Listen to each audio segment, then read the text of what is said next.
ప్రకాశం జిల్లా ఒంగోలులోని అగ్రహారం మరియు వెంగముక్కలపాలెం గ్రామాల్లో జగనన్న టౌన్షిప్లో ఇళ్ల పట్టాల పంపిణీకి ఈ నెల 20వ తేదీన ముఖ్యమంత్రి వైఎస్ జగన్మోహన్ రెడ్డి ఒంగోలు రానున్న నేపథ్యంలో అగ్రహారం గ్రామ పరిసర ప్రాంతంలో భద్రతా ఏర్పాట్లను, సభావేదిక, హెలిప్యాడ్ ప్రదేశం, parking area, CM convoy route మరియు చుట్టుపక్కల ఉన్న ప్రాంతాలను జిల్లా కలెక్టర్ ఏఎస్ దినేష్ కుమార్, జిల్లా ఎస్పీ పరమేశ్వర్ రెడ్డి, మాజీ మంత్రి ఒంగోలు శాసనసభ్యులు బాలినేని శ్రీనివాసరెడ్డి మరియు పలువురు ప్రజాప్రతినిధులతో కలిసి పరిశీలించారు. అక్కడ జరుగుతున్న అన్ని ఏర్పాట్లను సమీక్షించారు. అదనంగా తీసుకోవలసిన ప్రత్యేక చర్యలపై వివిధ శాఖల అధికారులకు పలు సూచనలు తెలిపారు. కార్యక్రమంలో additional SP admin K Nageswara Rao, additional SP crime SV Sridhar Babu, AR additional SP Ashok Babu, Ongole DSP M Kishore Babu, DSP A Ramachandra, traffic DSP Srinivasa Rao, పలువురు సిఐలు, ఆర్ఐలు పాల్గొన్నారు.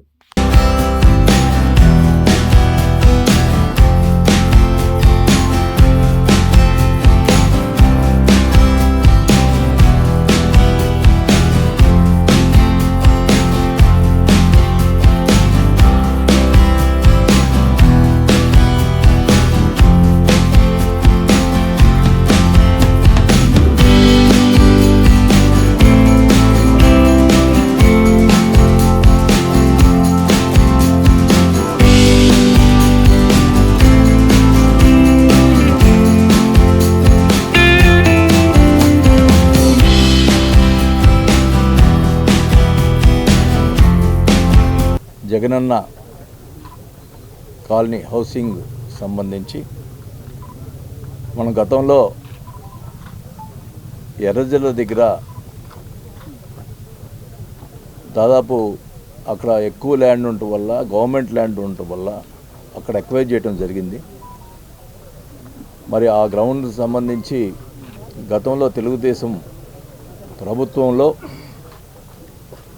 అక్కడ అంతకుముందర కాంగ్రెస్ గవర్నమెంట్లో మైనింగ్కి ఇస్తే అది మైనింగ్కి కరెక్ట్ కాదు, చుట్టుపక్కల గ్రామాలు ఉన్నాయి, అది మైనింగ్కి ఇవ్వటానికి లేదు, అది ప్రజలకు ఉపయోగపడేట్టుగా ఏదైనా చేయాలని చెప్పి ఆ రోజు తెలుగుదేశం ప్రభుత్వంలో ఉన్నటువంటి ఆ చుట్టుపక్కల గ్రామంలో ఉన్నటువంటి నాయకులు, తెలుగుదేశం నాయకులు కోర్టులో వేయటం జరిగింది. మరి దానికి సంబంధించి మళ్ళా ఈ గవర్నమెంట్లో వాళ్ళు కూడా అట్లా వేశారు కాబట్టి అది మైనింగ్ వద్దు మేము అని చెప్పి టోటల్గా అది హౌస్ సైట్స్కి ఇవ్వాలని చెప్పి ఈ ప్రభుత్వం కూడా డిసైడ్ చేసి అక్కడ ఏర్పాటు చేస్తే, ఎవరైతే తెలుగుదేశంలో అతను కోర్టులో వేసాడో ఇది మైనింగ్కి ఇవ్వాలని, మళ్ళీ అతని చేతే అది మైనింగ్ ఇవ్వకూడదని వేసాడు, అది మైనింగ్కే ఇవ్వాలని చెప్పి అతని చేతే కోర్టులో ఇచ్చినటువంటి మనుషులు వీళ్ళు. అంటే వాళ్ళ ఉద్దేశం ఏంటంటే పేద ప్రజలకి పట్టాలు ఇవ్వకూడదు, వాళ్ళు ఎవ్వరు మనం ఇవ్వకూడదు. మరి దానికి కోర్టులో వేశారు, అది కోర్టులో రన్ అవుతుంది. మరి దాని మీద ఇంకా డిలే అవుతుంది, కానీ ప్రజలకి ఇబ్బంది పడుతుంది ప్రజలు. దానికోసం చెప్పి ముఖ్యమంత్రి గారితో మాట్లాడితే, సరే ఒక పని చేయి, ఇక నువ్వు ల్యాండ్ మన గవర్నమెంట్ ల్యాండ్ లేదు కాబట్టి ఎక్వైర్ చేసి టోటల్గా అందరికీ కూడా ఎవరికైతే పట్టాలు ఆ రోజు భరోసా పత్రాలు ఇచ్చామో వాళ్ళందరికీ కూడా పట్టాలు ఇచ్చే కార్యక్రమం చేపడదామని చెప్పి ముఖ్యమంత్రి గారు చెప్పటం, దానికి సంబంధించి 231 కోట్లు డబ్బులు కూడా ఇవ్వటం జరిగింది. దానికి తెలుగుదేశం ప్రభుత్వం ఆ రోజే ఉన్నారు, పట్టాలు ఇస్తామంటున్నారు, అది జరిగే పని కాదు, ఇప్పుడు 230 కోట్లు ముఖ్యమంత్రి ఇచ్చే పని లేదు, పట్టాలు రావు అని చెప్పి ప్రచారం చేశారు.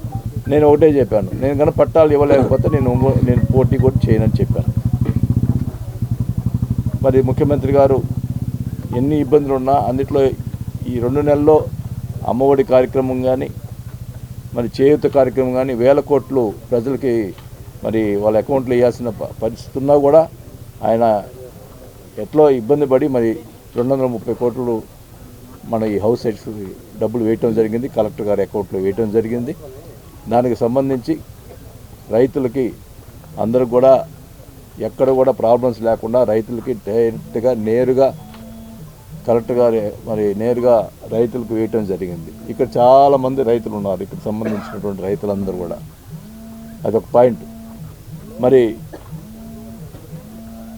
ఈరోజు మళ్ళీ ఏం చేస్తున్నారు, ఎట్లా ఒకట ఆపాలని చెప్పి పిల్లు వేశారు. వాళ్ళు నిన్న మాట్లాడుతూ ఏం చెప్పారు, మేము పేదవాళ్ళకి సరిగ్గా రావట్లేదు, సరిగ్గా జరగలేదని చెప్పన్నారు. ఒకటే చెప్తా ఉన్నా, మొత్తం ఆ రోజు అధికారులు వెరిఫై చేసి అన్నీ కూడా అన్ని సచివాలయానికి సంబంధించిన వాళ్ళందరూ కూడా వెరిఫై చేసి ప్రతి డివిజన్లో వెరిఫై చేసి వాళ్ళకి పట్టాలు ఎవరికి ఇవ్వాలో వెరిఫై చేసి మరి భరోసా పత్రాలు ఇవ్వడం జరిగింది.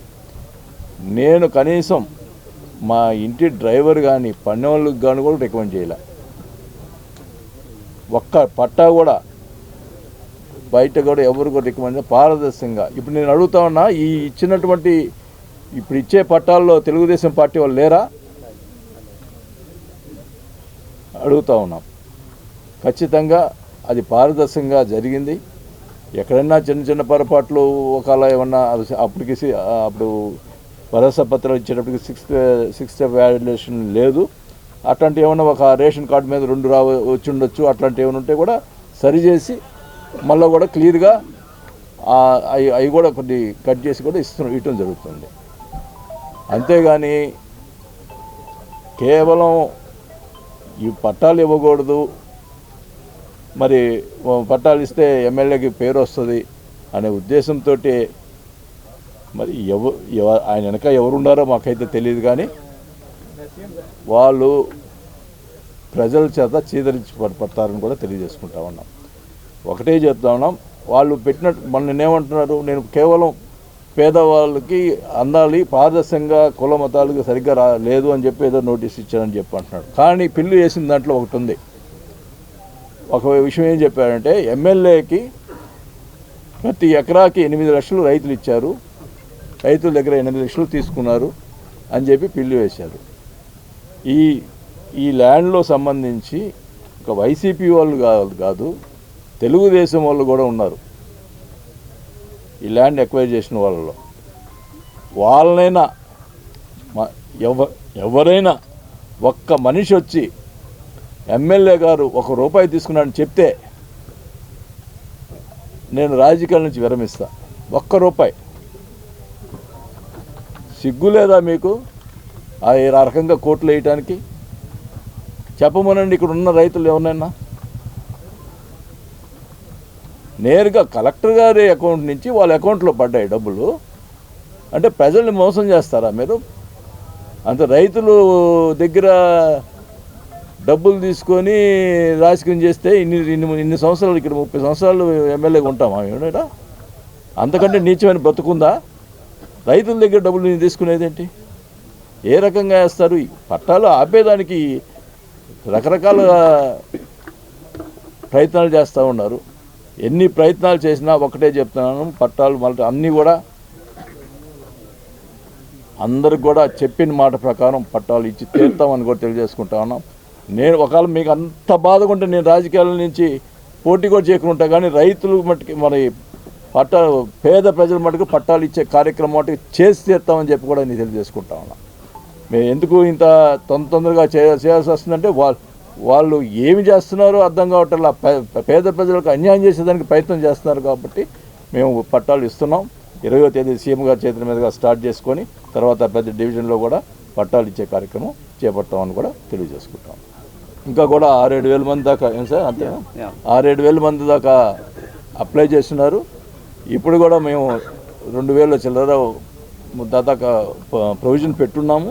ఎవరైతే అర్హులు ఉన్నారో, ఎవరైతే మన తర్వాత వెరిఫికేషన్ చేసినవి వాళ్ళు అర్హులు ఉన్నారో, తర్వాత నెక్స్ట్ 90 డేస్ దాంట్లో వచ్చిన వాళ్ళు కానీ ఈ మధ్య అప్లై చేసిన వాళ్ళు ఖచ్చితంగా వాళ్ళు కూడా అర్హులు వాళ్ళు అందరికి కూడా ఇస్తాం. అవసరమైతే ఇంకా కూడా అర్హులు ఉంటే కూడా ముఖ్యమంత్రి గారితో మాట్లాడి ఇంకా డబ్బులు తీసుకొని తప్పకుండా అందరికి కూడా ఒంగోలులో ఇంకా గుడిసె అనేది ఉండకూడదు. ప్రతి ఒక్కరు కూడా పక్కా ఇల్లు ఉండాలి. ఎవరు పేదవాళ్ళని లేకుండా చేస్తామని చెప్పి కూడా ఇల్లు వాటికి కంపల్సరీగా అన్ని వసతులతోటి ఇప్పుడు ఆల్రెడీ ఇప్పుడు మన కలెక్టర్ గారు వచ్చినప్పుడు సార్ మనం ఫ్యూచర్లో ఈ శ్మశానం కానీ ఇవన్నీ కూడా అవసరం కాబట్టి ఇప్పుడే ల్యాండ్ ఎక్కువ చేద్దామని చెప్పి కలెక్టర్ గారు చెప్పారు. అట్లానే చేద్దామని చెప్పినాం. శ్మశానానికి మన ఆల్రెడీ పార్క్కి అన్నీ కూడా ఎమ్యూనిటీస్ ఆల్ ఎమ్యూనిటీస్ ఇప్పుడు గ్రేటర్ కమ్యూనిటీలో ఏ ఎమ్యూనిటీస్ ఉంటాయో ఆ ఎమ్యూనిటీస్ కూడా అన్నీ పెట్టి పక్కా కూడా పేదలందరూ కూడా ఒక మంచి కాలనీగా ఒక టౌన్షిప్ అనేది ఏర్పాటు చేయడం జరుగుతుంది. 2 టౌన్షిప్లు మనం మొత్తం కూడా ఇవ్వటం జరుగుతుందని కూడా తెలియజేస్తాం. వైఎస్ఆర్ పార్టీ కానీ తెలుగుదేశం పార్టీ కానీ ఎవరున్నా కానీ వాళ్ళ దగ్గర ఇంటర్వ్యూ తీసుకోండి. మరి వాళ్ళ దగ్గర నుంచి ఈ డబ్బులు నేరుగా పడ్డాయా లేకపోతే ఇచ్చారని చెప్పి అందరితో మాట్లాడండి. అందరు రైతు అందరు కూర్చొని ఇంటర్వ్యూ చేయించండి. ఒక్క రైతు కనుక ఒక డబ్బులు తెచ్చినట్టుంటే ఈ రోజుకి రాజీనామా చేసిపోతా. అసలు ఇంకో విషయం, పారదర్శకంగా అసలు ల్యాండ్ కూడా నేను చూడండి, కరెక్ట్గా అడగండి. నేను వచ్చి చూడను, మీరు ఎక్కడ ఎక్కువ చేస్తుంటే అక్కడ చేయండి, నేను మాత్రం ఇంటర్ఫియర్ కాను అని చెప్పినాను. 4 రోజుల క్రితమే వచ్చి ల్యాండ్ చూడటం కూడా జరిగింది. అంతమంది ల్యాండ్ కూడా చూడాలని పట్టాలు ఇస్తున్నట్టుకి ఏందా మా పరిస్థితి అనేది ఓచుకోలేకపోతున్నారు. దానికి ఏం చేస్తాం? ఇంటా బయట అలాడిపోతున్నాను నేను. ఎవరు చేస్తున్నారో అర్థం కావట్లేదు.